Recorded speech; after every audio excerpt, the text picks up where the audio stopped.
ஒரு காலத்தில் உயிர் தந்த காவிரி இன்று கோபம் கொண்ட தாயைப் போல் வெள்ளநீர் வயல்களை மூழ்கடித்தது, விவசாயிகளின் கனவுகளை அழித்தது.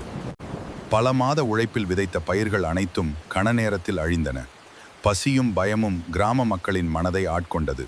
இந்த காவிரியை அடக்க யாராலும் முடியும் என்றால் அது நம் கரிகால சோழனால்தான் என்று முதிய விவசாயியின் வார்த்தைகள் மக்களின் துயரத்தை கேட்ட கரிகாலன், காவிரி தாயின் நீர் வீணாக ஓடாது, அதை நான் மக்களின் வாழ்வாக மாற்றுவேன் என்று காவிரியின் வேகத்தை கட்டுப்படுத்தி நீரை டெல்டா முழுவதும் கொண்டு செல்ல கரிகாலன் ஒரு மாபெரும் அணையை கட்ட முடிவு செய்தான்.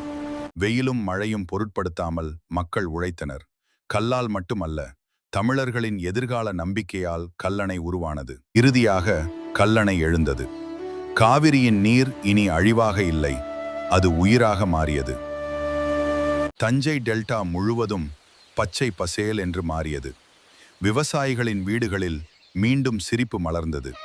காலங்கள் கடந்தாலும் கரிகாலன் கட்டிய கல்லணை தமிழர்களின் அறிவும் உழைப்பும் உலகிற்கு சொல்லும் அழியாத பெருமையாக இன்று வரை நிற்கிறது.